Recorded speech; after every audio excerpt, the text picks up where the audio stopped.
The friends was over at my house. I'm downstairs. We having a good time. My mom come downstairs. She said, hey, I told you to keep it down. You don't run this house. Yeah. You okay? With that being said, that's it. You're done. Go to bed. Smack me. Sit me up to my room now. You know when you get smacked, when you're a kid, you get hyped when you get by yourself. You know, smack me, bitch, in front of my pants. You smacked me in front of me. I was emotional. I was an emotional-ass kid. I'm running away. That's it. I packed the bag and everything. You know how many times I packed the bag with a toy, packed the bag with one toy. I'm out. I'm sick of it. Meanie Man are out. My mom gave me permission to cuss one time. One time she gave me permission to cuss. I'm in school. I'm being bad. My teacher got mad. Said, Kevin, come here. Told me come to the front of the class. Wrote a note. Stapled the note to my chest. Said, make sure your mother read the note. I get home. My mom read the note. The note said, maybe if you showed your son some more attention at home, he wouldn't act like a fool in school, right? My mom read the note. She said, let me tell you something. You tell her mind their damn business before I come down there and I beat her ass. I said, okay, do you want me to say it like that or do you want me to take some stuff out? What I say, tell her mind their damn business before I come down there and I beat her ass? I said, no! Oh, I heard what you said. I just want to make sure that you know that you're telling me to say the same thing. Kevin, if I tell you again, I'm a smack you. What's up? Yep. Okay, now I got it. Okay, I got it. Okay, I got it. Oh, I got it. All right, I got it. All right, I got it. Keep in mind, it's a lot of pressure, all right? My mom just gave me permission to go to school and cuss my teacher out. I didn't feel comfortable. Uncomfortable situation. So I wanted to practice. I want to go upstairs. I want to go over my lines. So I'm in the mirror, I'm trying to move all my lines. I'm like, okay, all right, okay, all right, okay. All right, Mom told me to tell you to mind your dumb. No, it's too loud. That's way too loud. That's not believable. It's too loud. Finally, I go over it. I get it down. I'm like, you know what? I'm going to go to bed early, get some rest, because I got a big day ahead of me tomorrow. I don't really mess this up. So I go to bed. I wake up, get dressed, put on my pants, my shirt. I get on the school bus. All my friends see me. They get hyped. Oh, Kevin's on the bus. Everybody look, Kev on the bus. What up, Kev? I was like, yo, not today. Yeah, no. I got a lot of stuff in my mind. I can't really have you all throwing you off. And my friend was like, what you talking about? I said, I can't really get into it. All I can tell you all is that it's about to go down. He's like, what? I said, look, man, it's about to go down. Just be behind me when I walk in class. He said, all right, cool. I walk in class, Miss Green. The teacher, she starts speaking. Everybody, hello, good morning. Good morning. Hello, good morning. She see me. She was like, Kevin. I said, Miss Green. She said, did you let your mother read the notes? I said, yes, I did. She said, well, what did your mother say? I took a deep breath. I looked at my friends. It's about to go down. I said, well, my mom told me to tell you to mind your damn motherfucking business, bitch. Little stupid bitch. Little dumb teaching bitch. 2 + 2. Not knowing what the fuck it is, bitch. Cross-eyed, crying down your back. Fat foot ass bitch. Long-titted, no nipple having ass bitch. The shit that was crazy.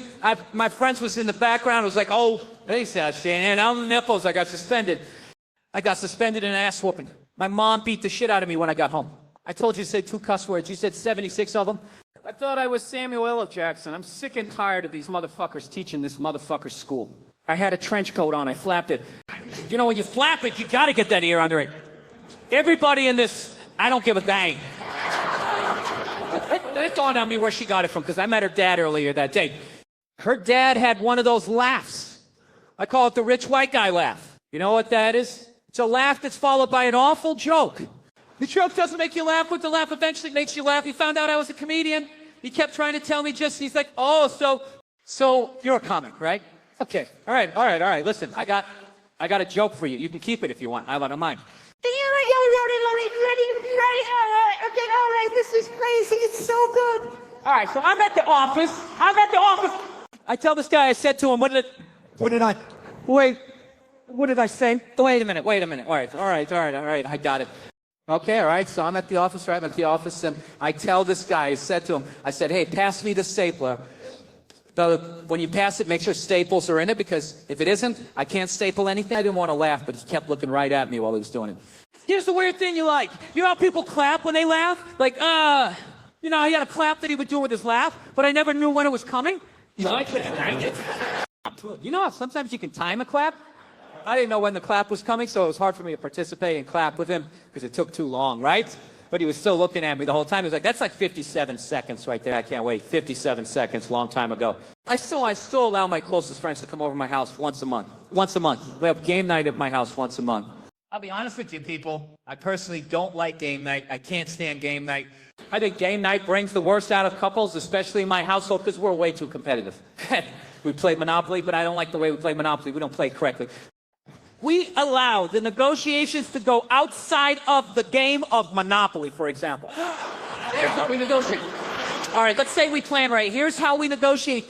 I said, all right, look, you can land on my property 2 times without paying, but you got to pay my apartment ticket that I got in real life yesterday. If you agree to that, that's our deal. You understand what I'm saying? Last time we played, I got pissed because the women got drunk. When women get drunk, women, you guys can get stupid when you get drunk. You got 2 levels, ladies. You got not drunk and stupid. You skip all the space. Like, literally, you just hop over all the fucking space. It's either, no, I'm not drinking like that tonight, or it's, oh, my God, I'm so fucked up. It's one or the other. It's, oh, my God, I can't believe I got this fucked up. Somebody put one of the Monopoly pieces in my butt. What's he saying? I'm so fucked up. That messed up the game, and I was killing the game. I was destroying the goddamn game. Now, I can admit I'm very childish when I play board games. Very childish. Whenever you land on my property, I make DJ noises. Every time. Every time you land on my property, you got to pay that. You got to pay that. My wife was drunk. She landed on my property. I lit her up. You got to fucking pay that. Daddy, you got to pay that. Well, I can see a woman, was she drunk, but she tried to talk like she's not drunk, but she's clearly drunk. She was like, ain't I? It ain't even that serious. How much? How much I owe you? What I owe you? I look down. She don't have no money. You don't even have no money. Stop wasting time. Take your piece. Put your piece in the box. Get the fuck up. You lost. Get the fuck out of here. You want to do me like that? You want to do your wife like that? Yes. Yes. It's a game. All I want to do is win. I took a piece. I plucked it. Then I packed that shit, shot across the room somewhere. Then get the fuck out of here. Don't be fast talking like flipping a game of Monopoly. She goes, all you want to do is win now. All you want to do is plumb sometimes. What I got to do with anything? What they got to do with the goddamn game? I don't know where Harry and Wayne stood up. They was like, me. We not even thinking about it. I really hope my sensei, Seagull Aikido master, bloated action star, resident idiot of Russia currently. I hope you're proud of how I depicted you in this video. It was meant to be an homage to you, sir, you clown. It really kind of looks like Doll is doing a music video. I mean, if you watch it from a distance, you're like, he's doing that now, yeah. So we've been shooting for about it gives you a new perspective on entertainment and what people put into, like, you know, a video, a music video. We've been dancing for 4.5 hours, and this final result will be 80 to 90 seconds. And we still have a few hours to go, so I'm exhausted, everything hurts. But everybody has a great attitude here, which makes it fun. And they're making me look good, I think. I think Seagull would be proud. I think he will be proud when he sees this. I love you, Sensei. We also hired this great actor, Tom Nicholson, who was willing to play a large version of Burr, which is obviously an oxymoron, but, like, you know, he's slightly bigger than Burr. And then we would face replacement Burt, which is one of my favorite things ever. So here's how we tricked Burt. We needed to get his face, to put it over the actor's face, so that it would look like Burt was this even larger man. And the only way to do it, they said, would be to actually get footage of Burt in front of camera. But, well, how are we going to do that? So we came up with, why don't we shoot fake promos for our podcast, 2 Bears, 1 Cave, and just use Burt sitting there talking about, like, hey, on the next 2 Bears, we like doing facial expressions, and use that and put it on the actor so that Burt's in the video. And looks like he's playing himself, but that day was like a really long day. And I remember I told you, Raimi and the guys, and even Burt, I was like, I'm going to go put my son down. Why don't you shoot yours, and then I'll come back and shoot mine. But I just went home. I was just tired. And Burt stayed there and did promos and made faces. And the funny thing was, like, they didn't even have a microphone set up, and he didn't really consider it. That they just taped something there, and they were like, oh, go ahead, it's running. Because they were just looking. They just want a video, you know. And when he put that together in his head on our podcast was an amazing moment. I was really happy about that. And we're about to move on to the final piece, which is killing Burt. So it's been an exhausting, but I think it's going to be an awesome final product. I cannot believe how hard dancers work these. The girls are amazing. They were like, they're just incredible. They just did it over and over like it was nothing. So anyways, they're the best. And now we're going to do the most fun thing, which is stab and then shoot Burt. So people have asked me, they're like, why do you stab him? Because it's funny, but it wasn't my idea. I would take credit for that. That was actually Rami's idea. He was like, why don't you stab him? But I was like, oh, yeah, that's sure. I mean, he's like, you know what you could do? You could stab him. And then you take a handgun and shoot him. Put that down. Take a shotgun. Shoot him with the shotgun. Put that down. Take a machine gun. Shoot him with the machine gun. I was like, at this point, I'm like fully hard. I was like, yes. But, yeah, that wasn't my idea. But kill Burr. Oh, my God, I just killed Mike. How do you feel about it? It was great. I start counting more people, just like family and friends. I did not spend a ridiculous amount of money. I keep seeing that. People saying, they're like, well, yeah, you spent 6 figures. No, I didn't, boss. Should I have to get that video? Yeah, but I got hooked on up because Rami is a decent man and he got me friend rates for everything, so I didn't pay that much money. Yeah, it was more than Bert's, but not that much more. See what I mean? I just want to add that I love Bert. It was fun to do this, but also Bert should know that I can run faster, I can jump higher, I'm stronger. What do you want to do, man? I'll do it. Thank you, Jeff, for turning this special night into one more opportunity you couldn't turn down. God, you are such a... And that's coming from me, Jeff. Thank you for inviting us to celebrate the GOAT W. All right, what's that?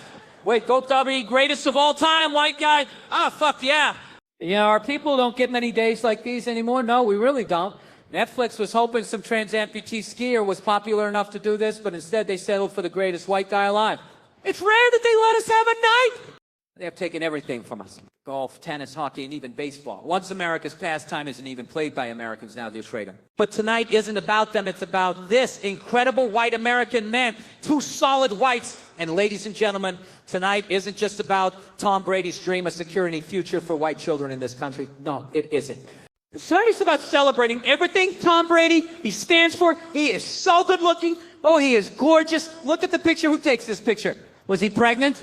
This fucking gayest shit I've ever seen. Here, that's you. That's fucking you. He's also... Yeah, he is also relentless. Oh, we can't tell that guy no. And he has that one thing that only so special men have. He's HIV positive. No, that was magic. And it happened right here in this building so much. But what Tom Brady has is that killer instinct, which makes Netflix the perfect place for Tom Brady.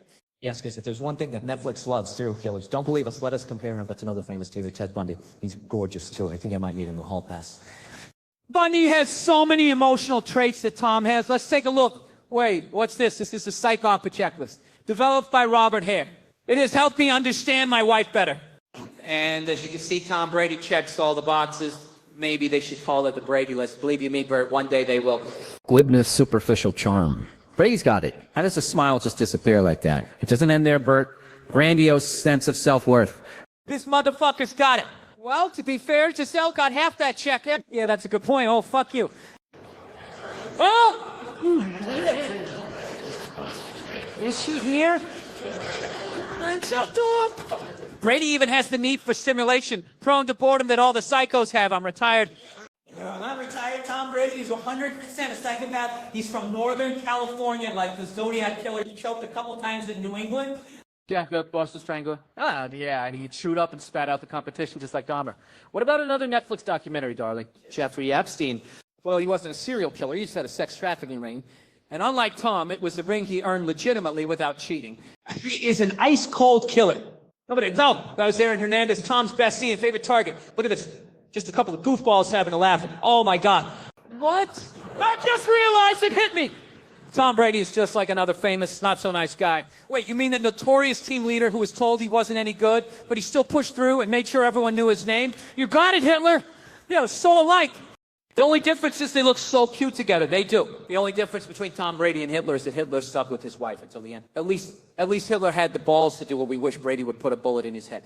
Stay retired, Tom Brady. You are a terrifying man, and we are so glad you found football before hookers and genocide. Please know these are all just jokes, and we do not want to die, yeah. Seriously, dude, you are the best. Thank you for having us. Please don't kill us. We have. Please don't kill us, Tom. Thank you, W. Where are my married couples at? Who's married in here? Right up front. Anyone married knows you got to always keep them guessing in public. That's when I do it. We're around a bunch of people. The other day, we're in the grocery store, right? Now I scream out real loud. We're in the produce section. I go, honey, now my wife has been with me long enough to know nothing good is coming after honey. So she plays it off like, I don't know this guy. I don't know. I want to have no idea who this guy, everyone else is looking. So I'm like, honey, you're not going to bail out of this. I'm going to stick it like Mary Lou Retton, honey. Honey, will you grab her, honey? Finally, she turns around and goes, what? And I say, this time, get a thin cucumber. You know, you've done your job when a man you don't know walks past you and goes, you just made my day. And of course, and look, I got 2 little girls. So if I ever sound misogynistic, realize it's coming from a point of awakening. Of course, there was a woman there that didn't get the joke, didn't appreciate the joke, didn't get it. I don't know. She just gets in my face and goes, excuse you, sir. That was inappropriate. Yeah. And she stands there like she's waiting for a rebuttal. She's not going to fade me. I stared her back in the face. I said, excuse you, my tears. How about you get your mind out of the gut? I'm putting it in your ass, not mine. We're Christians, and I walk away. All right. I fought a bear one time. I used to have a TV show in the States called Hurt Bird, where I took dangerous men's jobs. You understand what I did? I was a dominatrix skip. I was an MMA fighter. I was a rodeo clown. One day they called up and they're like, hey, do you want to fight a bear? It's like, who does that for a living? And they're like, you do on Thursday. And I show up and it's a 9-foot grizzly bear. I'm telling you, like a big ass bear. Just as dumb as you think a bear would look. So I don't know any better. I go up to the bear. I just get to set. I stick my hand out in front of his nose so he can get my scent. And the trainer goes, what the fuck are you doing? I go, I'm letting him get my scent. He goes, this is a bear, not a labradoodle. He goes, we have protocol. Take these. Then he hands me 5 marshmallows. He says, when the bear is not looking, take a marshmallow, put it in your mouth. Then nonchalantly walk in front of the bear, show him the marshmallow, like, and allow the bear the opportunity to engage you, and take the marshmallow out of your mouth with his mouth. God, it's this way. You learn to trust him. I was like, fuck that. It was thought of this. Felt of this. Is this the bear's idea? He goes, hey, buddy, this is how we do it. And my crew's behind him, like, this is how we do it. This is how we do it. I don't know any better. So I go behind the bear, take the marshmallows like David Blaine, and I whip one in my mouth. Just don't walk in front of the bear, sneaky. And then like a hooker, like...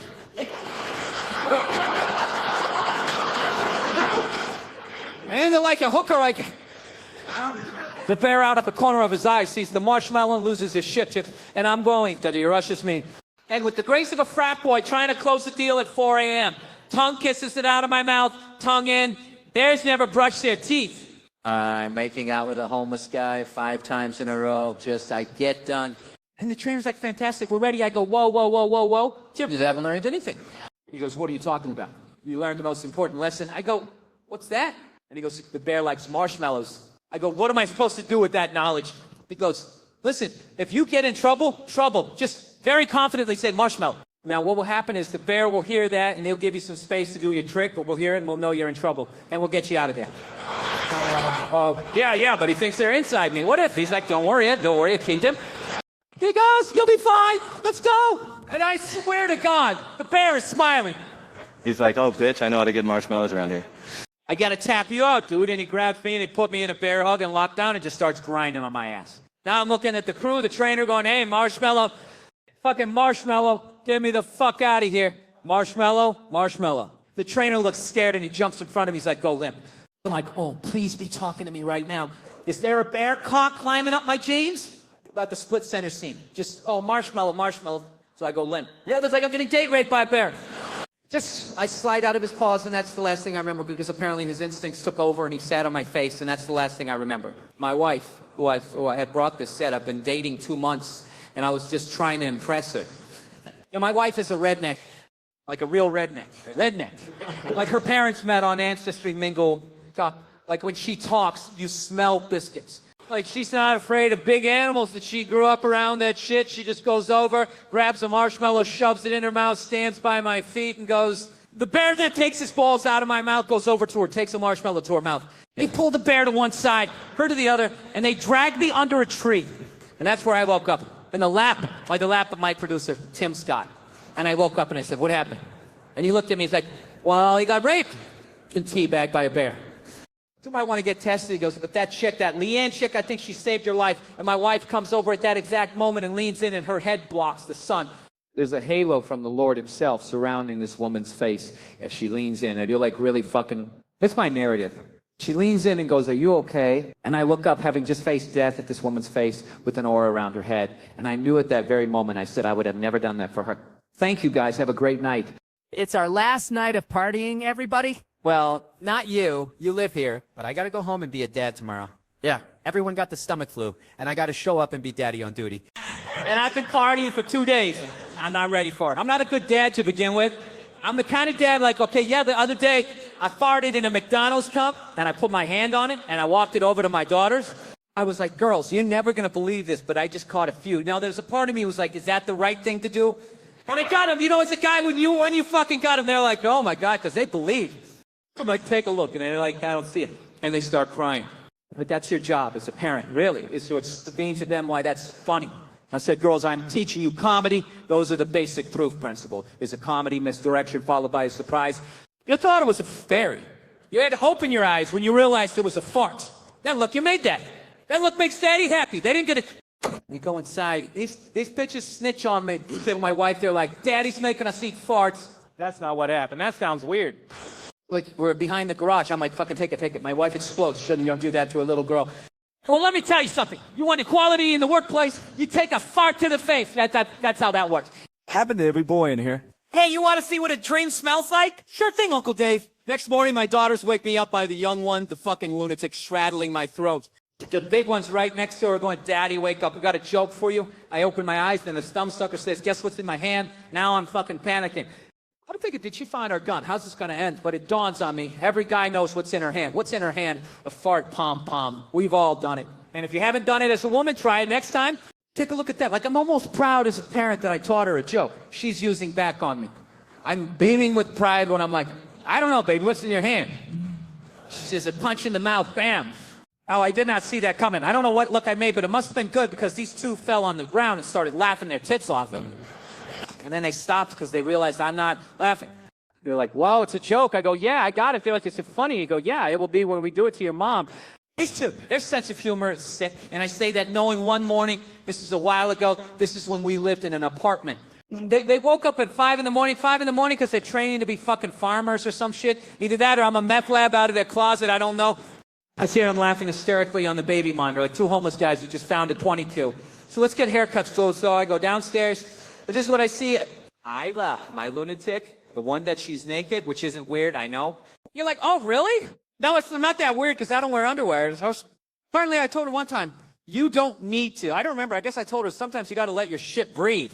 We only know that because that's what she told her preschool teacher on the swing set in a dress, just airing her shit. Bam. Raw dog in the class. Take a look at that. And the teacher's like, oh, my God, Olive, where are your panties? 4 years old. Sometimes you got to let your shit breathe. So he was naked. George is in a rocking chair laughing hysterically. And our dog is sitting at the end. I'm like, I don't fucking know. I go, guys, it's really early. What could possibly be this funny? Georgie gets out of the chair, goes, Daddy, you got to see baby Ayla's new trick. It is hilarious. I said, what is it? She goes, I don't want to spoil it for you, Daddy. You got to see it, Ayla. Show Daddy. So Ella, my lunatic, my naked one, real quick, takes her finger and shoves it up her ass. Now, hold on. Don't fucking judge me. Don't you dare. It's 5 in the morning. Do you think I saw that coming? Do you think I could have been like, don't think you're an asshole? No. I don't know that the super nanny couldn't have stopped that. And it's already in there. I mean, I kind of want to see the second part of the trick. She takes it out and puts it in the dog's mouth. Now, hey, I wasn't a fan either. She's telling you. I saw it. I was like, what the fuck? What are you guys, Germans? Georgia gets in my face and goes, calm down. It's funny. I guess you just don't get it. I'm like, I'm a freaking comedian. What part of that trick's funny? Georgia, without even breaking a smile, she goes, we've been doing it all morning and Mona's never figured out his poop. All right, do it one more time. They do it again. The dog comes back. Oh, the finger. What's on the finger? I'm like, shut up. Do it again. An hour later, my wife woke up. I'm like, you got to see baby Isla's new trick. She's like, what is it? I was like, I don't want to spoil it for you, Isla. Show mommy and Isla just wham, wham. And Lightwife's like, what the is wrong with you? Like, give it an hour. I think it's funnier. Dog doesn't know if you guys have been awesome. Thank you. It's our last night of partying. Everybody, well, not you. You live here, but I got to go home and be a dad tomorrow. Yeah. Everyone got the stomach flu, and I got to show up and be daddy on duty. And I've been partying for 2 days, and I'm not ready for it. I'm not a good dad to begin with. I'm the kind of dad, like, okay, yeah, the other day I farted in a McDonald's cup, and I put my hand on it, and I walked it over to my daughters. I was like, girls, you're never going to believe this, but I just caught it wrong. Now there's a part of me who was like, is that the right thing to do? But I got him. You know, as a guy, when you fucking got him, they're like, oh, my God, because they believe. Come. I'm like, take a look, and they're like, I don't see it. And they start crying. But that's your job as a parent, really, is to explain to them why that's funny. I said, girls, I'm teaching you comedy. Those are the basic principles of comedy misdirection, followed by a surprise. You thought it was a fairy. You had hope in your eyes when you realized it was a fart. That look you made that. That look makes Daddy happy. They didn't get it. They go inside. These bitches snitch on me. They tell my wife they're like, Daddy's making us eat farts. That's not what happened. That sounds weird. Like, we're behind the garage. I'm like, but take it. My wife explodes. You don't do that to a little girl. Well, let me tell you something. You want equality in the workplace, you take a fart to the face. That's how that works. Happened to every boy in here. Hey, you want to see what a dream smells like? Sure thing, Uncle Dave. Next morning, my daughters wake me up by the young one, the fucking lunatic straddling my throat. The big ones were right next door going, Daddy, wake up, we got a joke for you. I open my eyes, and the thumbsucker says, guess what's in my hand? Now I'm fucking panicking. I'm thinking, did she find our gun? How's this gonna end? But it dawns on me, every guy knows what's in their hand. What's in her hand? A fart. Pom-pom. We've all done it. If you haven't done it as a woman, try it next time. Take a look at that. Like, I'm almost proud as a parent that I taught her a joke she's using back on me. I'm beaming with pride when I'm like, I don't know, baby. What's in your hand? She says, a punch in the mouth, damn. Oh, I did not see that coming. I don't know what look I made, but it must have been good, because these two fell on the ground and started laughing. Their tits off. Oh, then they stopped because they realized I'm not laughing. They're like, whoa, it's a joke. I go, yeah, I got it. They're like, is it funny? I go, yeah, it will be when we do it to your mom. These two, their sense of humor is sick. And they say that knowing one morning. This is a while ago. This is when we lived in an apartment. We woke up at 5 in the morning. 5 in the morning because they're training to be fucking farmers or some shit. Either that or a meth lab out of their closet. I don't know. I just hear them laughing hysterically on the baby monitor, like two homeless guys who just found a 25. And so let's get haircuts. So I go downstairs. This is what I see. I don't know, my lunatic, the one that she's naked, which isn't weird, I know. You're like, oh, really? No, it's not that weird because I don't wear underwear. So apparently I told her one time, you don't need to, I don't remember. I guess I told her sometimes you gotta let your shit breathe. We only know that because that's what she told her preschool teacher on the swing set in a dress, just airing her shit. Bam. Raw dog in the class. And the teacher's like, oh my God, Alpha, where are your panties? 4 years old. Sometimes you gotta let your shit breathe. So I was naked, George is in a rocking chair laughing hysterically, and our dog is sitting at him, and I'm like, I don't fucking know. I go, guys, it's really early, what could possibly be this funny? Georgie gets out of the chair, goes, Daddy, you gotta see baby Isla's new trick. It is hilarious. But I said, what is it? She goes, I don't want to spoil it for you, Daddy. You gotta see it, Isla, show Daddy. So I let my lunatic, my naked one, real quick, takes her finger and shoves it up her ass. Now hold on. Don't fucking judge me. Don't you dare. It's 5 in the morning. Do you think I saw that coming? Do you think I could have been like, don't think you're an asshole? No, I don't know that. The super nanny couldn't have stopped that. And it's already in there. I mean, I kind of want to see the second part of the trick. And she takes it out, puts it in the dog's mouth now. Hey, I wasn't a fan either. I'm just telling you. I saw it. I was like, what the fuck? What are you guys, Germans? Georgia gets in my face. He goes, calm down. It's funny. I guess you just don't get it. I'm like, I'm a freaking comedian. What part of that trick's funny, Georgia? Without even breaking a smile, she goes, we've been doing it all morning, and Mona's never figured out. It's poopus. All right, do it one more time. Then do it again. The dog comes back. What's on the finger? What's on the finger? I'm like, shut up. Do it again. An hour later, my wife woke up. I'm like, you got to see baby Isla's new trick. She's like, what is it? And I was like, I don't want to spoil it for you, Isla. Show mommy. And I just, wham, wham. And my wife's like, what is wrong with you? Like, give it an hour. It gets funnier. The dog doesn't know it's yet. You guys have been awesome. The dog doesn't know it's... You guys have been awesome. Thank you. I don't even know how we got on this fucking topic. We're talking, oh, I know, on a story I was going to tell, but I think we're going to skip it. I like this. This feels like a storytelling room right now. Maybe I'll slow it. Are you guys leaving or coming or sitting? Are they just toll taps? Are you guys in trouble? That's not how funny you are. Hold on. We're going to tell. We'll tell a joke, and you tell me if you like this one, because this is what it's, go after this, okay? How does someone become an abortion doctor? Is there really someone in med school thinking, well, I want to work with kids, but if you like that, come on in. If you didn't like it, I appreciate your sense of... So listen, I want to just say this real quick from my heart. I love this stuff. I love all the helium clubs, but the one in St. Lily is one of my favorites, and I want you to support great comedy. 3 of my really good friends are coming out, and I just want to tell you so you can write down your calendars. Ryan Cowan, come check him out. They've got flyers on the table. Tony Hinchcliffe himself. And my best friend is going through some stuff called today. It's been a really rough day. It's arthritis of the jaw. It's like real severe, and it's from his overeating. Apparently it's like a big competitive eater problem. And the doctors have said he eats so quickly in such copious amounts that they wired his jaw shut to stop him from himself. Really, Jesus, it's horrible. And he's stitching, so he can't work for like 2, and he's got to eat through a straw, and the type boots he eat are really hard to grind up, and he'll be here in July. He'll live in St. Louis, so do me a favor. It'll be the first time he gets his wires off. His name is Tom Segura. So let's just real quick. I love him to death, so let's make a toast to Thomas Segura. Oh, that's got to be on that mic. Hey, everybody. Comedian Bert Kreischer here. And my new show, The Cabin with Bert Kreischer, is premiering on Netflix. And I thought a great way to kick off the premiere is to sit with my bestie, Tom Segura, and take an old trip down memory lane about our episode, which he was very nervous about when we were shooting. Yeah. because of how you pitched it. You're like, I'm just going to be in the woods. Will you come see me? Like, what? That was it? So we're going to look at some clips and we'll talk about the show. You're going to fucking love this. What is that? This is our dinner. That's dinner? Yeah. It's about body. Lean protein, clean body. Ah, fucking shit. Fuck you. Holy shit, the emu, dude. I didn't know it was going to be that real. I don't think I've seen a dead animal up close immediately after it died. And also, it was stuffed into a cooler. It wasn't like the right size. It was like finding a body in a trunk. Exactly what it was like. But it was like finding a 400-pound man's body in the trunk of a beetle.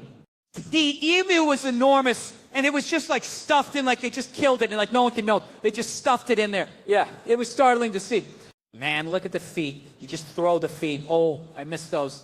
Yeah, that stood out first. Fucking pterodactyl claws sticking out of the cooler. I knew we were getting an emu. I didn't know we were getting an emu. Yeah. It's like when you go, hey, I want to get married and have kids. But you don't really know what that means, right? And then you're like, oh, I'm not leaving the house now for 6 years, right? I'm going to be raising children. I'll be paying for this for the next 30. Exactly. Oh, God. I'm having sex with the same woman for the rest of my life. That's not what you know is going to happen. I remember you saying, like, I don't think I can do this. Not you. Yeah. Oh, I know. I thought I would definitely be able to do this. And it's amazing how quickly you jumped in and did it. Yeah, and then we had a butcher friend, Tiny, or Sweets or something. Sweets. Yeah, Sweets, who was like, you did a really good job with this. You fucked it up. Yeah, did we? Yeah. It was cool to... Boy, butcher's something with a chainsaw. I'm an emotional wreck. Okay, so let's pull you up. Okay, so we're going to go ahead and just swipe over your auric field and cut any energetic chords. How hot was the Crystal Cleanse? Crystal Cleanser was a smoke show, and she just sat with 3 degenerates who were drunk and smoking weed all fucking day. He has a lot of repressed sexual desires, you know? Oh my gosh, I'm married, he's repressed. You know, like all of us, we're married. We wouldn't tie our wives up and spit on their feet, drag them through the house. But now they're married, so you can't do those sexual things no more. He would make me laugh so hard on his commentary. He's like, you don't understand, we're married. We just want to like tie somebody up, come on the forehead and like saying crazy shit. And I could see in her face, she kept being like, okay. But like she had no idea that was the hardest I've ever laughed. Yeah, that was the hardest. I was crying. Do you remember? I was watching her too, and she was handling it so well. And we were like, are we going to even be in this episode, or is this going to be Joey monologuing? That's what I thought it was, because his monologues were the funniest. And you can't tell if he's being serious or if he's joking. I was raised by a single mom. My mom would play cards with these women on Tuesday nights, and they would talk about their husbands falling asleep, eating their pussies and shit. And I'd be like 5, playing with like G.I. Joe, going, who falls asleep eating a pussy? I didn't even know what a pussy was. You know what he told me? He does what he's got, I guess, like a fungus toenail. Then he'll shave the fungus and smoke it to see if he can make him. Hi, it's a great pivot, fucking Jesus Estoba, miss. What? Suave mediano fuerte. I thought what we'd do is we'd roll 3 regular cigars and then 1 mega joint. Perfect. Ask him if we can roll them now, but can we smoke them now? All right, hold on. Hey, can we roll them now, but then smoke them now? Wait, do you speak English? Do you speak English? No, I'm not coming. You assholes are out. It's like I'm a fucking settler showing up going, hey, I want to teach you guys Christianity. Are you Cuban? Are you Cuban? Are you Cuban? Oh, he's Pakistani? Yeah, he's fucking Cuban. It was an ounce of marijuana. He looked at it and he was like, I don't normally roll this, but like, how will this do? And then he rolled a perfect blunt, you know? Perfect. It was enormous. It was like, I remember being so high. I thought the trees were talking to me and going, don't do anything. People at home live and learn. This is what you should be doing. Not opiates and that other garbage and putting into your body. Oh, my back hurts. Go yourself. Smoke one of these. Your back won't hurt no more. Holy shit. Look at that. God, this guy's good. That's nice. That's a half fucking ounce, Jack. We're going to see the devil. That was a really fun fucking day. That day was awesome. I didn't expect to have that kind of fun. Really? No. I mean, you know, you guys were figuring out the show, yeah. Like, literally, they were like, we're figuring this out today. Like, I don't really know what we're doing, kind of, yeah. So for that to be the sentiment to start the day, and you fast forward to the end of the day when, like, we had done all these crazy things, and it's Crystal and the emu and smoking cigars and smoking the mega blunt and just laughing, like, laughing all day. It was a great day, man. Would you do it again? Yeah, we'd do it again, Heartbeat. That's all. That's all we need to know, is we just needed a commitment for Fizz 2. Okay, season 2, green. All right, watch this. Season of The Cabin streaming right now on Netflix, Sam. I said, come on down. I said, come on down. I have a drum kit and I'm with some musicians. Before I do my show with the First Form, we get to screw around in this amazing space. So I came down, you said, bring your guitar, and we had a blast. You're a great drummer. It was really fun. Oh, yeah, thank you. That was great. That was really fun comedian. But yeah, we had Dean Del Rey, Michael Devin. I'm trying to remember the people. We had a mix of comedians, yeah. Failed musician comedians, and then like real deal guys like Michael plays with, everybody played, and like Whitesnake and all that stuff before all this crap happened. You could play everything. Yeah, it was great. Yeah, yeah. So there's a clip. I wish I could, if I could find it on one of my phones. Van Halen ain't talking about love, and there was some guy had like the Van Halen like tribute guitar, and he was crushing the solo. You came down, would you play Van Morrison? It was such a great time. I think I played Van Morrison. Yeah, we ended up playing for like it felt like 3 hours, and I had such a good time. And then when I stood up, I had no energy left, and I was like, oh my God, did I just blow it? So you got to do the show. I had to do the show. But fortunately, the fear of screwing that up becomes like adrenaline. Yes. And I was able to go out there and, hey, I forget what that sounds like, even having like a crowd. So, right? We'll get back to it. Yeah, hopefully we'll get back to it. Yeah. All right, let me make sure I get this. All right? You can see Bill in theaters across the country this summer and fall on Bill Burr, the tour. For full tour dates, visit billburr.com, and The Mandalorian, of course. Available on Disney+. Massive conglomerate. No one here is getting that money. Bill Burr, that was great. Thank you. Like a boss. I keep forgetting the show I started to watch. I watched the first 3 episodes, and I absolutely loved it. Then I tweeted about it. It was a cartoon from Japan. I guess they're called anime, which I did know that, but I didn't realize it was such a divisive thing to say that you liked the show that was anime. I feel like, is anime like the emo of cartoons? Like I tweeted that I liked this show called One Punch Man. All right? And the responses that I got, dude, are you drunk? Oh my God, you're into anime. And then other people just like, this is like the greatest day ever. I just like the show. I've watched enough of the same type of shit, and I was scrolling through and I was like, what the fuck is this show? And I looked and it had 5 stars, 4.5, 5 stars, which is why I really hope Netflix doesn't go to thumbs up, thumbs down, like I said, because it's so fucking, stubbing your toe, thumbs down, Adolf Hitler, thumbs down. I mean, the thumbs down is this. There's a big gap between Hitler and, stubbing your fucking toe. Anyway, so I put this thing on, and what I loved about the show, aside from the fact that I really thought it was funny, that you actually kind of got like a sense of what young people feel like in Japan, as far as their view of going into the corporate world was very similar to the empty feeling. Unless you're a fucking sociopath over here. I find like a very like common thread to that, and to basically give you the overall thing, the superhero in it. He's not a soup. He doesn't want to be a superhero. When I'm out fighting monsters, I never feel as if my heart's really in it anymore.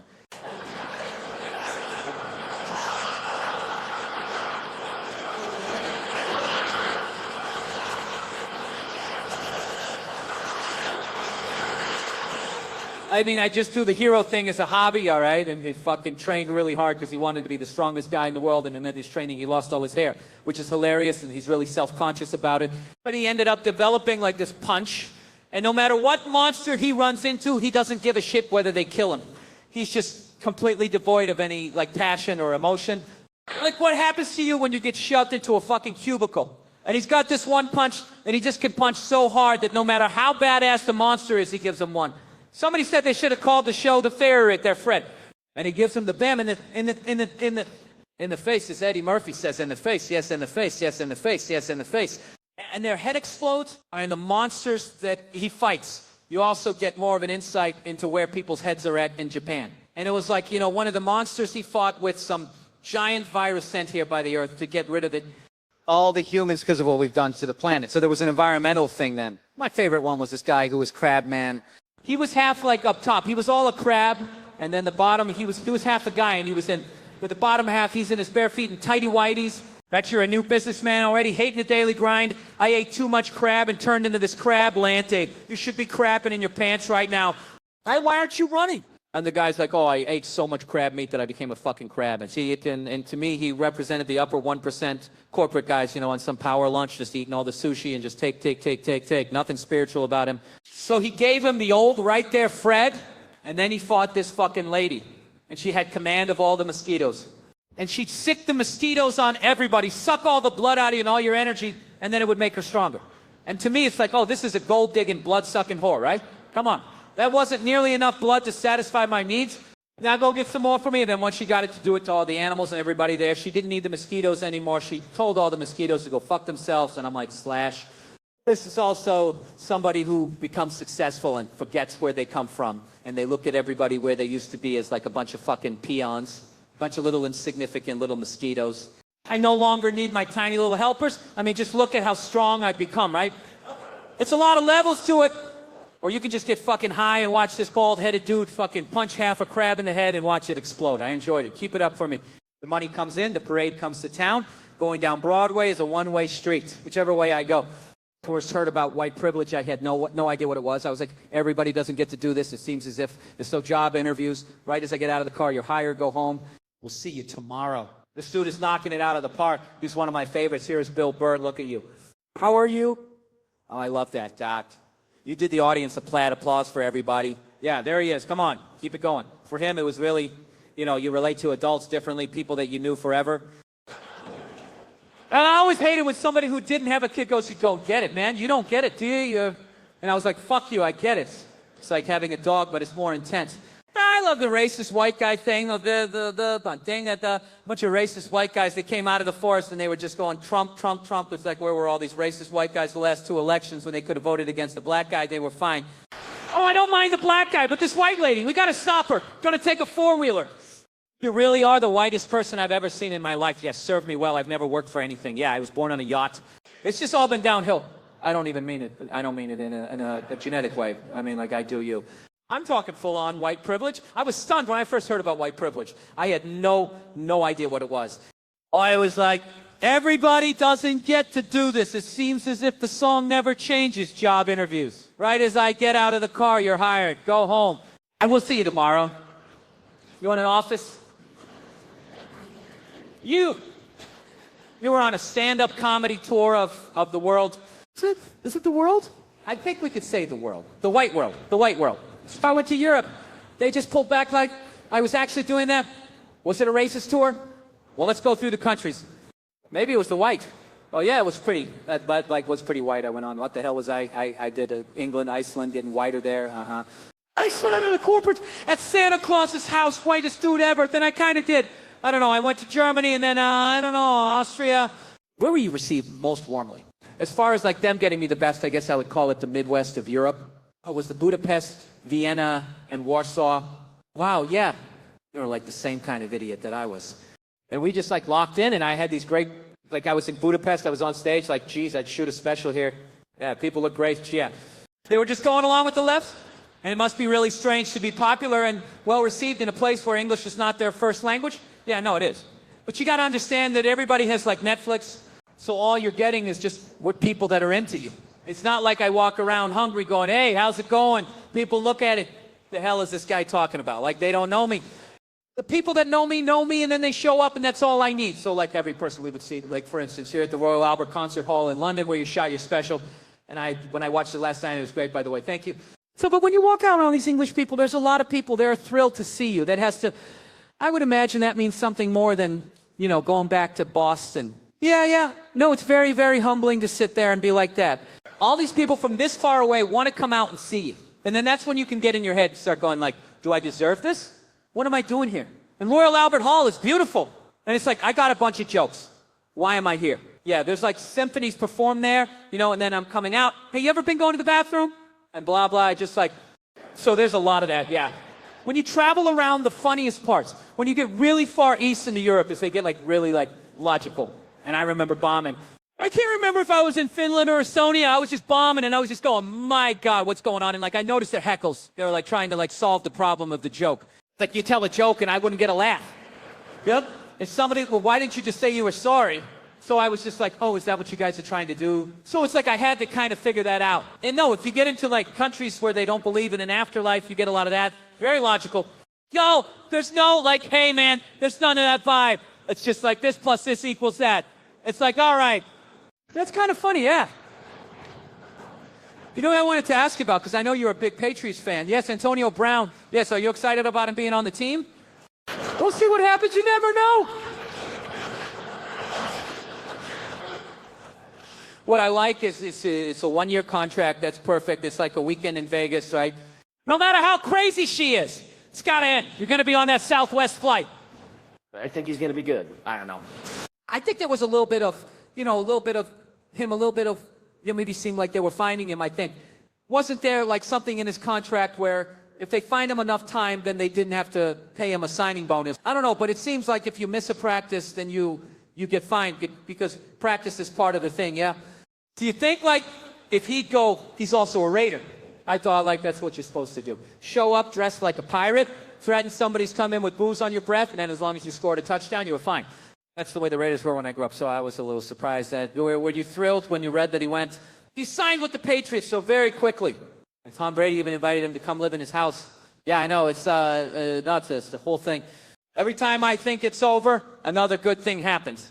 Did you take your family on the road with you to Europe for this? I took them to Iceland. Oh, you did? Yeah. So whenever I go over to Europe, we just pick a country that we've never been to, and we hang there for like 7 days, get acclimated to the time or whatever. And yes, we went to Iceland, just you, your wife, and your daughter. Yep. And my parents came over. Oh, your parents came too? Yeah? Oh man, I forgot this story. I was smoking a cigar. They have like a center in Reykjavik, and it's just sort of this grassy hill with, you know, some statue of some dead guy. The usual thing, right? So I was sitting there and I was smoking a cigar. This woman approached me. She was just like, "Excuse me, can you do me a favor?" And I was just like immediately weirded out. I was like, "Yeah, what?" She goes, Can you push me down the hill?" I'm like, "What?" She goes, Can you push me down the hill?" I go, "Is this like some hidden video? Like you're not getting me, all right? I'm a guest in your country." And she just wanted me to roll it down the hill. So I went like, "All right, just post me too. You don't know what you're supposed to do. If I say no, then no. Do I? The hill shamer? Yeah." You know, so it's like, all right. So I'm like, "Where can I touch her?" She's like, way too old to do like 30. Okay.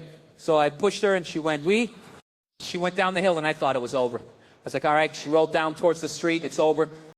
And then she got up and she's like yelling up like, it's all wet and I'm dirty. And she starts coming back up, sitting down to talk to me. And I just got all like just weirded out by it. And well, you should have, yeah. Not to say that she was from Poland. That's not how Icelandic people are. She went for the old Polish roll. Yeah, you gotta watch out. Well, the special is very, very funny. Watch it. It's on Netflix. It's on Netflix now. Bill Burr, everybody. We'll be right back. Hi, I'm Jimmy Kimmel. Click below to subscribe to our YouTube channel. Or if you want to be that way about it, don't. You had to go. This is how it was. You had to go out and you had to get a blow-up doll and you had to fucking go out and get it. You had to fucking go out and get it, right? You had to just order it off of an Amazon and some delivery guy shows up. He doesn't know what's in the box. You're standing there like Tom Hanks. "Hey, how you doing? Great to see you. I'm gonna fuck that. You have no idea what it is now, dude." So you had to go down and you had to fucking get this thing. You had to find a porno store. You had to work it out that was far enough away from your house that no one was gonna recognize your car. You drive down like 11 in the morning. Who the fuck is gonna be there then? Right? You park in the back on like a Tuesday. Just sitting there in the car, psyching yourself up like, okay, I'm not hurting anybody. It's just an urge. Just get in there, okay? Hand in the money. Just get in there and get it done. You yank your hat down, you fuck. You walk in with all your courage, and then you get in there and be too many other perverts in there, and you get all psyched out. So what you do is you just grab a bunch of videotapes, and you walked up to the counter, and you had to make it look like it was an impulse buy, right?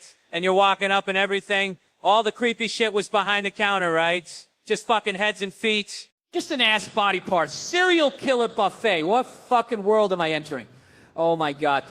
Somebody's fucking a neck. Jesus Christ, right? Set it down. Just make it look real subtle. Okay, buddy?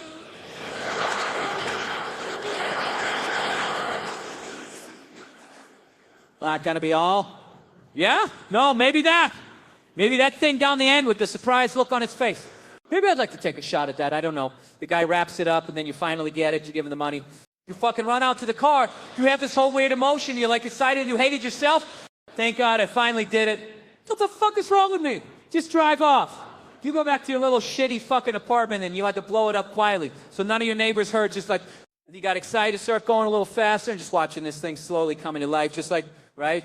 And then you wrap those rubber legs around you. And God forbid you got caught. Your roommate comes walking in, he's fucking a blow-up doll. Dude, your life was over. You want like 6 minutes to get your mom on the phone, like, "Mom, I love you," and you're never gonna see me again. Don't believe what people said about me? I'm so sorry. I'm going to Alaska. Oh, God, click, that was it. You moved to Alaska, that was... No one ever saw you again. And that's why, to this day, if you go to Alaska, there's like 8 men for every 2 women. Yeah, because that state is littered with men who got caught fucking shit they shouldn't have been fucking. And there weren't special things for kids the way they are now. Like, we would just go see movies. Any movie, like Back to the Future, that was a movie like everyone could see. Kids could kind of see it. Great movie, right?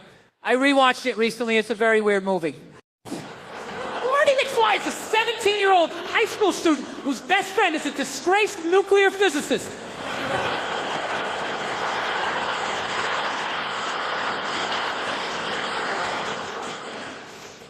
Oh, shit!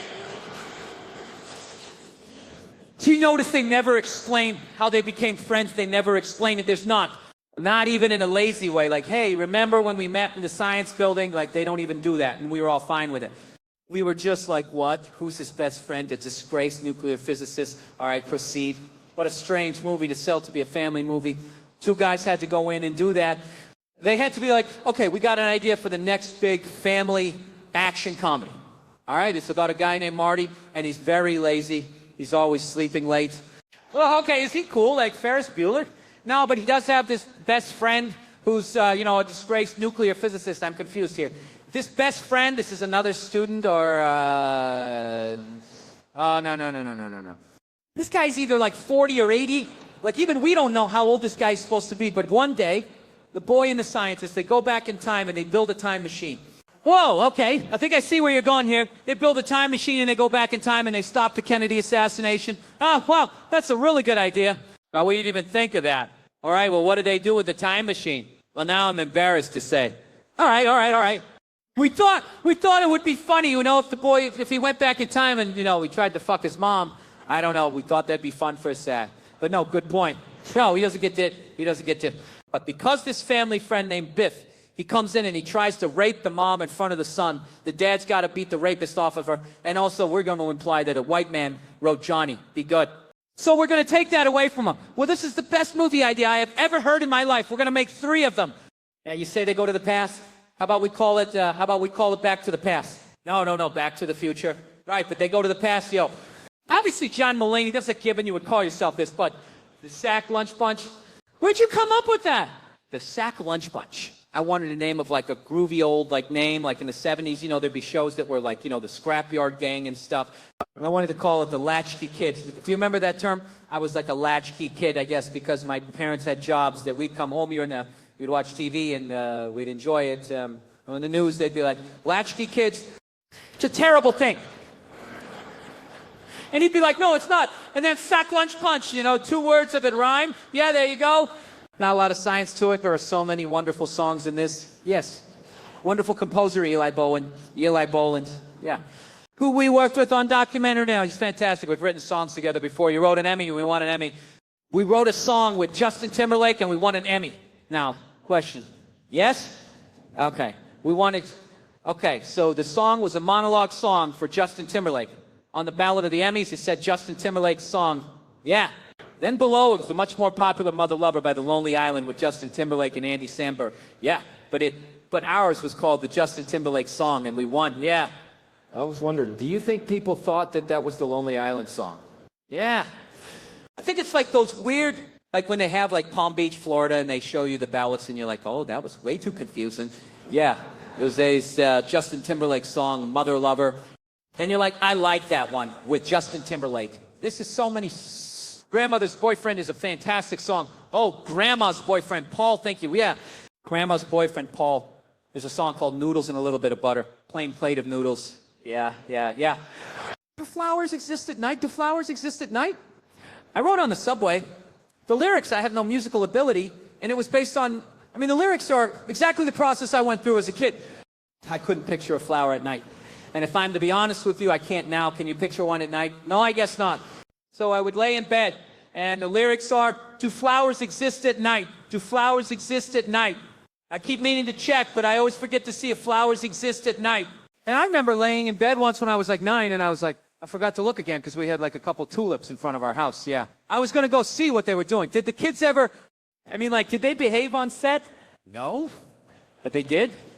Okay. my friend who's a pediatrician and a vet, he says, never work with children, animals, thanks. And they're like, yeah, we can cut that out, right? But you know my friend did, yeah, Kitty McPodge, yeah, Dr. Kitty McPodge, Dr. Kitty, yeah. Thank you very much, Dr. McPodge. Yeah, he treats kids and animals. That's why his name from birth was Kids. And when a guy like that says, don't work with kids anymore, yeah, but I don't listen to him. So 15 kids are great. They really psych each other up. They were very supportive of each other, yeah. They like, you know, some kids might have a bigger part in one scene than the other, and they'd all be like, you were great. You know, and in many ways, like a little more mature than like people we worked with at Saturday Night Live. Yes, yeah. So that sounds a lot nicer than our, and we liked each other, but you still, oh yeah. But it'd be like, oh, that was yours. Yeah, okay. But there were 15 of them, and they would get really like riled up. You know, when they do the clapboard and they go like Apple Mark, they would yell like Baker Mark, Charlie Mark, and this one girl every time would go Toilet Mark. And I know it's not funny, but if you heard it 900 times, you'd start laughing a lot. And so Rhys Thomas, our wonderful director who's worked with every host of SNL, yes, he's worked with everyone. He's been under pressure many times. One day they were just so like out of their minds, and Rhys ran up to them and they were just all talking at once, and he went, "Do you behave in school like this?" And one girl went, "We don't go to school." You have, like I mentioned, some great guys. Richard Kind, who's one of our favorite people in the world. If there was someone else you wanted to get, yeah, I want, and this would be who kids today would want to see the most. This is what I thought would be a real crowd pleaser, was I wanted former presidential candidate Michael Dukakis to be in it. He was like, when I was 6, he was like one of the 2 most famous people in the world, but what was, I wanted him to come on and go, "John, I think I got one of your letters by mistake." You know, and then I'd go, "Hey, everyone, it's Michael Dukakis," and the kids would cheer for 30 seconds straight. And he's teaching at the moment, I guess. And he said, "Can I see a script?" And I wasn't done with it, so I was like, "You don't get a script," you know, because I was always like delaying. So didn't get Dukakis this time around. Yeah, the kids, I think we'll still enjoy it. I think so. Yeah, never have we forgot about a dude more than Michael Dukakis. I mean, like. Well, not half, but almost half of America wanted him to be the president of the United States. And then he lost. And they were like, "Get the hell out of here." And then, you know, when I think about him in that riding, driving, that town. Yeah, he rode a tank with a helmet on. Yeah, and that, I guess. And then somehow that was bad. Yeah, because the other guys used it against him. Yeah, they were like, "Look at this idiot." You know, like, you can make anyone look bad if you go look at this idiot and then show a clip of him. Yeah. Yeah, I mean, right now, I don't want you to take this the wrong way, but if you were to run for president right now, there's so many things in the sackcloth lunch bunch that would just sink you right away.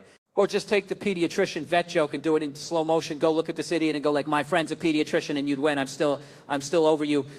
I know that you are a great lover of crime documentaries, crime novels, real true crime books. Yes, and you've had some interactions, some brushes with danger recently. Well, yes, I don't want crime to happen to me, and that's why I'm running for mayor. I don't want crime to happen to me. I love true crime and have been a little obsessed with it.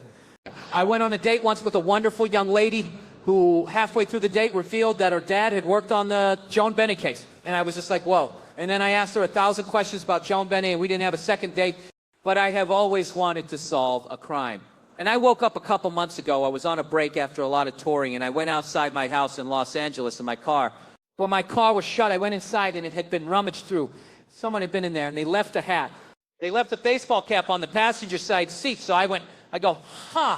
And my car had been broken into before. So I go, this time we got to break in the case. So I go inside, and I got my surgical gloves, and I come back out, and I had a Ziploc bag, and I had my surgical gloves, and I grabbed it just so, you know, not tainted. And I put it in the Ziploc bag. And then I remembered that during the OJ case, that Dennis Fong, you know, that guy, he ruined some of the DNA because it got too warm outside. So I put it in the refrigerator. So I take the hat in the bag, I go, "No Dennis Fong," and put it in the fridge, and then I called the authorities, and then I waited in front of my house like this, because I was like, "Fellas, don't worry, it's under control." Well, you've pretty much done all the work for that. Absolutely, yeah. I've done the sleuthing and the forensics already, and they're safely in my crisper drawer. So they show up, and they go, "What's the situation?" I go, "Someone broke into my car." And they said, "Did they break a window?" And I said, "No, I leave my car unlocked because people used to break in and break the window. So now I leave it unlocked." And they said, "What did they take?" I said, "I have no idea if they took anything because I have no idea what's in my car. You know, I'll find like my wife's glasses sometimes and wear them if it's sunny. So I know it's just a scavenger hunt in there." They said, "Why haven't you ever called us before?" And I said, "Because now we have a break in the case." And I led these 2 LAPD officers in my house to the refrigerator. And I opened it up and I took out the hat. And I was like, "He left his hat in the car." And they were like, "Okay, And I was like, so you can run that through Curtis. You can run that and maybe you can get a hit on who it is. They were like, why would we run it through Curtis? And I was like, because he committed a crime. They were like, barely. They were like, 1, he didn't break and enter because you left your car open. 2, he stole nothing. Maybe we have him for trespassing, but like, we don't do a national DNA search. But I said, you can frame it as the guy gave you a hat. That is an interesting way to look at it. Real glass half full type guy, me. Some guy touched my car and I'm gonna nail him because of the DNA. But I said to them, this can escalate. Today it's a car. Tomorrow it's an Escalade. He escalates. And so, but I said, I was like, but, Manson, and I don't like to speak ill of the dead, but he was a lousy guy, all right? He would creepy crawl around. That's his term. People's houses and stuff. And he was up to no good. So I said, I understand that, but what if this guy escalates? Don't you want his DNA on file? And they're like, what file? What are you talking about? And I'm like, the only way we would need a DNA profile is if, and then I said, if he murders somebody. And then I remembered that sometimes serial killers like to help the police, and this whole time I've been talking about this guy in the third person. Like he's quite cunning, but he will be back. And then my friend had her car broken into down the street. And I said, you should go ask her, because her car was also broken into. And they said, was anything stolen from hers? And I go, I don't know. Let me let her know that you're coming. And I said, the police are coming. Tell them that he stole something. Which I thought was a great way to get the hat again, which is nice and cool in the fridge. In the national system, it turns out that is framing someone for a crime. Oh, but I will break rules to get these guys behind bars. If they're watching right now, they should know you're the wrong guy to mess with. Because absolutely, you come in my RAV4 and quickly realize I have no valuables. How dare you? And the mud on the carpet, oh, that's mine, all right? I want to say real quick, so exciting. Big Mouth is back. Yes, a fantastic show, yes. Created by Nick Kroll and Andrew Goldberg, and it's based on their friendship, Nick and Andrew's, and I get to voice Andrew alongside my very good friend Nick Kroll, who also voices the hormone monster scene there. It's a fantastic show. I'm so excited. It's back for a second season. I'm so excited, too, and it's always great to see you.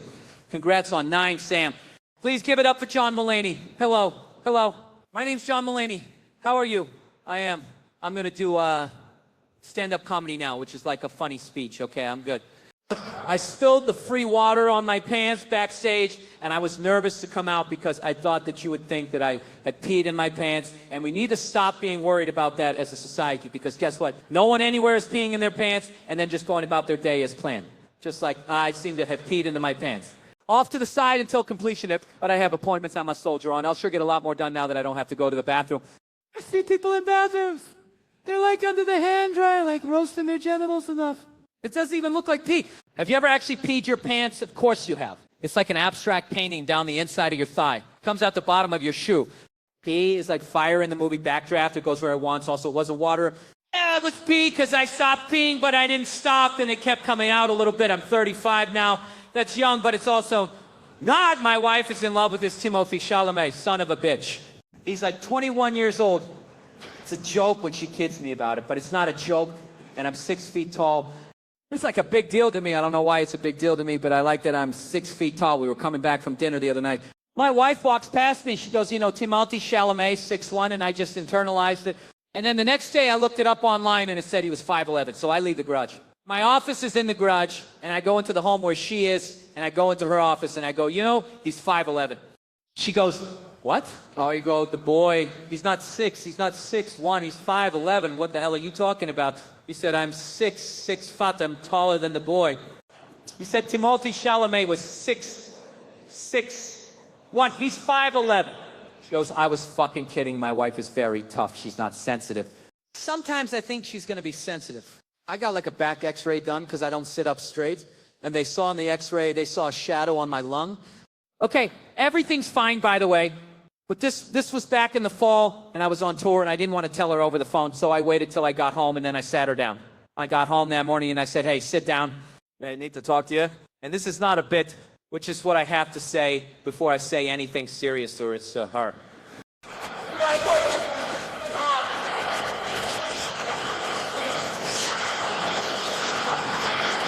Now, I don't know if you're a male comedian in the fall of 2017 or in the winter of 2018 currently, but sitting your wife down and saying, I got to tell you something scary, but don't worry, everything's going to be fine, has different connotations.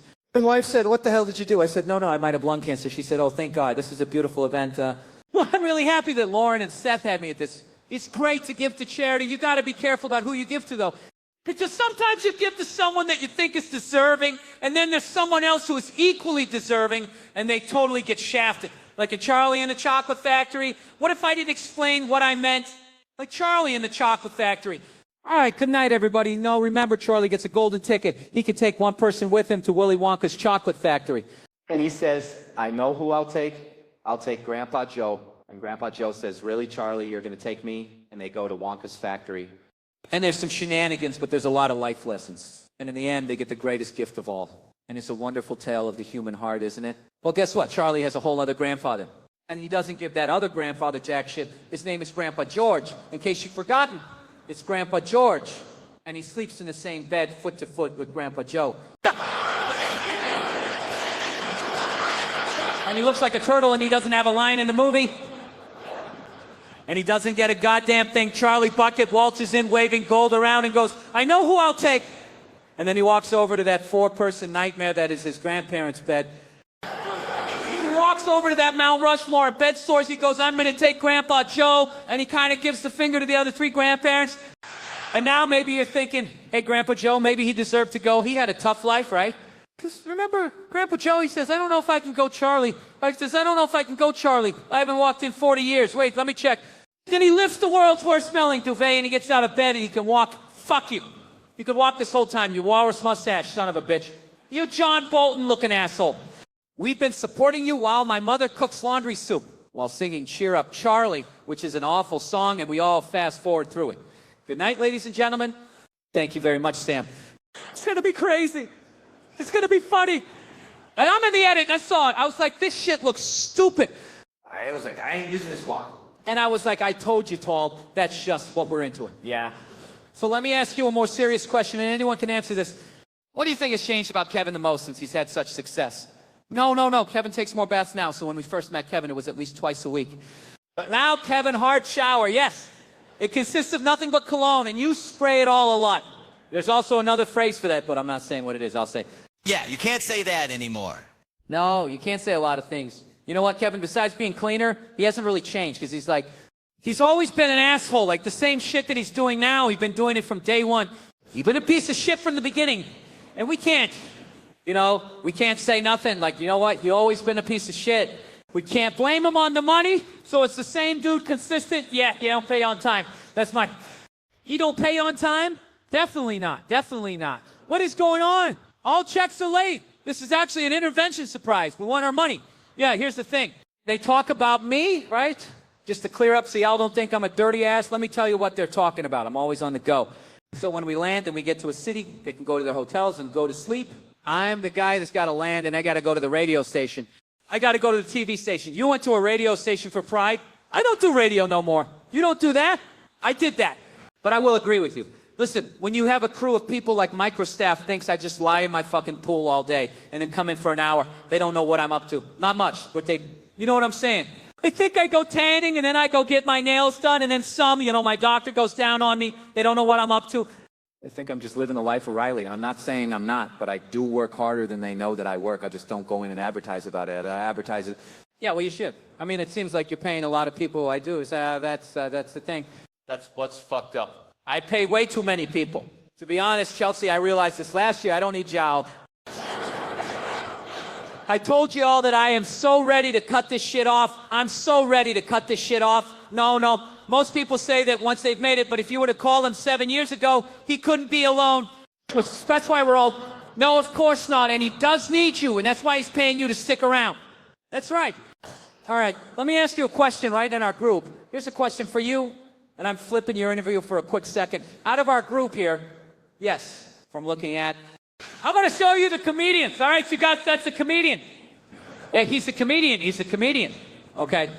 Who would you say is the funniest comedian out of looking at these guys from our conversation without you included?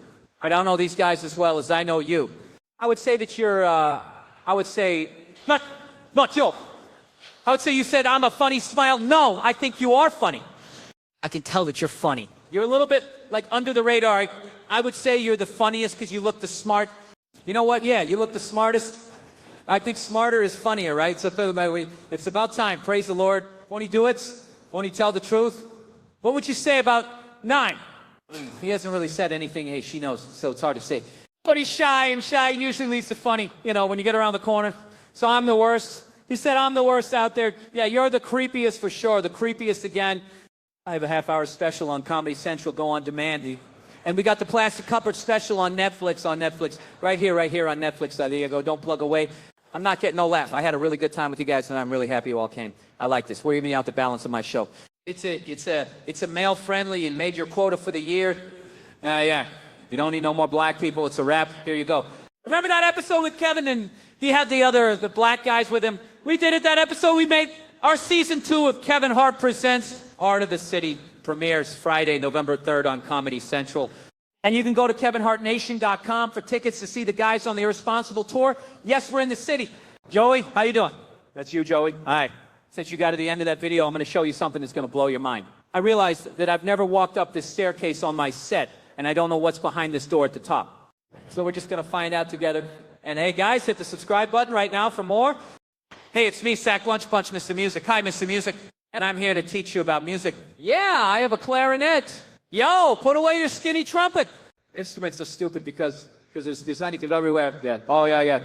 So follow me, but also give me space. Okay, I know. Okay, there's music here, music there, music everywhere. Use your ear. Be aware you're making music everywhere. When you tap a pen on a paperback book, not too loud, but you get the point. Toss a dress shirt in a laundry sack. Subtle sound. Let me find something else. I have a clarinet. What? How about my clarinet? I don't need instruments. Listen, when I say what songs are about, I'm making music. You're ignorant, I'm making music. Haha. Because there's music here, music there. Music everywhere. Use your ears. Be aware you're making music everywhere. Even a cat can bat a tune. Do it. Or take a pudding cup and put in a spoon. Then when you pull it out. I did this last night, and then it made a sound. What kind of sound did it make? Like a squishy sound, like a butt. Maybe if you tap it. No, you talked over it, just made the noise. The music is so loud you have to shout. Listen to the ruckus when you swirl Bordeaux, or just take the bottle and let it blow, okay? I just broke a bottle over here. I don't know if you walk over here, but you should just... There are no big pieces. It's shattered. Oh, there is music here, music there, music everywhere. It's Mr. Music, okay. No, Mr. Music's not okay. He's having a lot of trouble. I stayed up late. I should have prepped and planted stuff that makes sounds. Leaky falls, sickle, drip, drum. Fix this.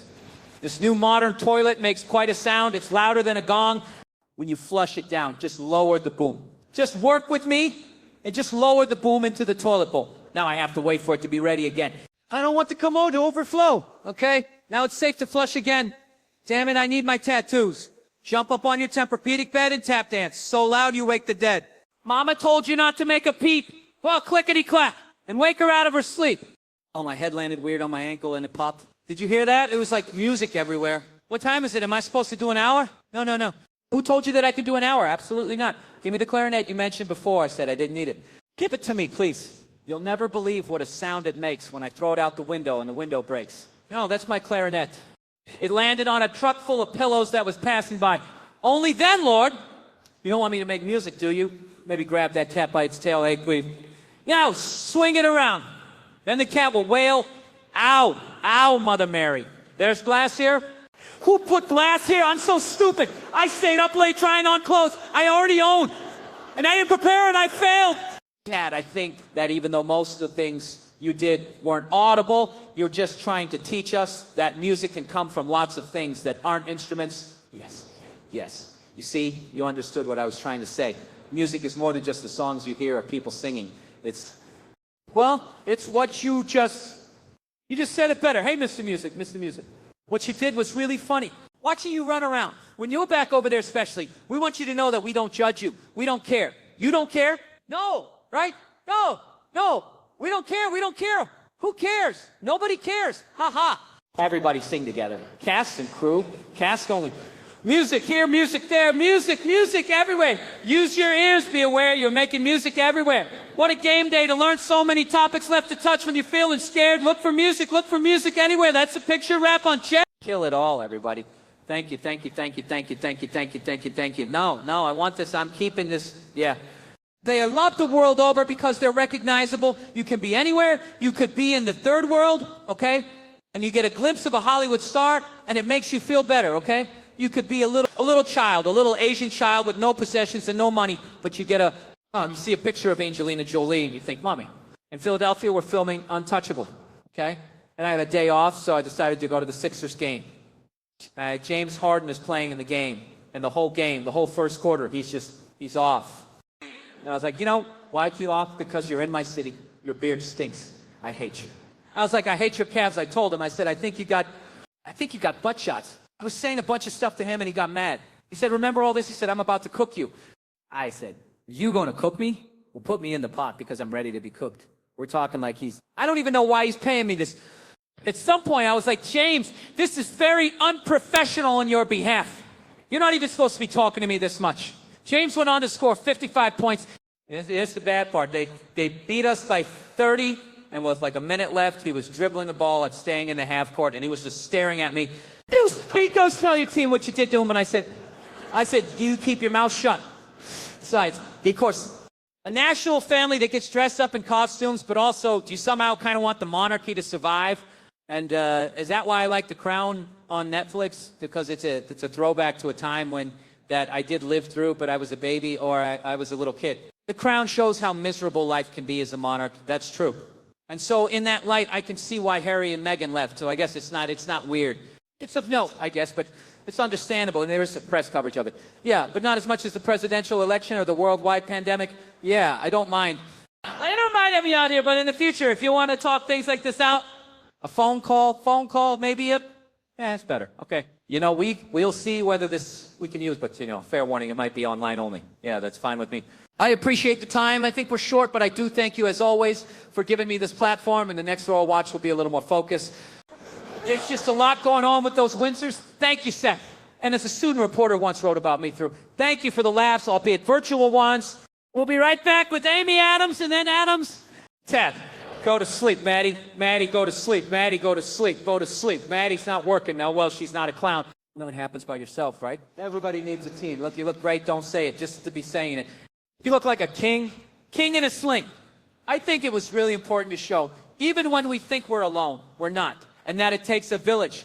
You got to push it down. I'm pushing my side down. I'm pushing my side down. Beer fellas? Okay. Have you even attached the third ankle latch? Huh? Booyah! And the three of them together bring such different energies and complement each other. Oh, she's bluffing in that. That's a poker face right there. That's when you break that down. You can't. They're really funny. See you now looking good, ladies. Can I say that to you? Thank you. Stop it. What am I doing flirting with my mother? I'm not flirting with your mama. I'm looking at you flirting with my mama. I'm flirting with both your mamas. Me and Kevin is a pair that people didn't know they didn't have. There you go. Oh, you dreaming? Yeah, no, that's not bad.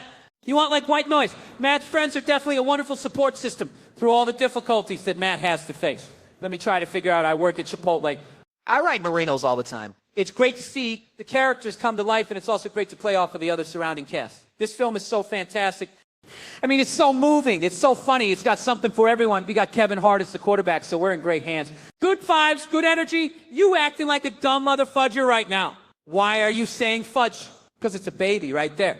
I don't want to curse in front of the baby. I went to a doctor's office, and it's not Dr. Dickhead that I was telling you about. This is a different doctor. He's a doctor because he got a business card and he put DR period on it. His office was such a piece of shit that you could hear the conversation going on between the doctor and the patient ahead of you, which is never supposed to happen. So as I'm waiting for my turn to go in, I'm waiting and I hear the doctor go, oh, what is your medical need for marijuana? And the guy in there goes, oh, I have a bone disease. And I was like, oh, shit, I don't have a bone disease. Like, I thought you could just be like, weed's awesome. And he'd be like, yeah, fuck no, man. So I start to panic and turn like, what am I going to say? And in my mind, I just go to the worst shit. Like in my mind, like just say you have AIDS, like just tell them you have AIDS. And he'll be like, when do you find out? Like I just found out like 5 minutes ago. They go, you don't seem that bummed out. Well, I'm just happy to be here. So let's wrap this shit up, man. For some reason, I picked him asking me to prove it, which they would never be like, prove it. And they're like, oh, I left my AIDS card at home. I don't have it on me. And I go, that's way too dramatic. Just dial it back. I'm like, oh, I'll just say I have cancer. That's much more believable. Then I start thinking of all my family members that have died of cancer, and I'm like, man, if I say I have cancer just to get weed, I am getting cancer next fucking week. By the time I have that thought, I'm sitting in front of the doctor. He's like, I go, what? He goes, what is your medical need for marijuana? And the best I can come up with on the spot is my eyes hurt. And he goes, you have vision problems? And I go, oh, yeah. And he goes, you don't wear glasses? And he goes, can't? Hurts, everything hurts. Ow. Ow, ow, ow, ow, ow. He writes me a prescription. I go to leave. As I leave, I see the guy who's going in next, and I don't know why. I think it's going to be funny to listen because I think he's not going to get it, and I'll tell you why. I completely judge the guy because the guy is your typical lie cholo Mexican gangbanger, okay? It's a very specific look. You've seen movies, you know what the fuck I'm talking about. Khaki Dickies with an oversized white t-shirt. Chuck Taylors and LA hats. And also an LA tats in like this general area here. So it's like, if I lose my hat, I still have my favorite team right fucking here. So I listen at the door, I'm like, ha! And I hear the doctor go, what is your medical need for marijuana? And the guy goes, I just really like the way that weed makes me feel. And then the doctor wrote him a prescription for that. Yeah, you don't have to lie. You can just be like, weed's awesome.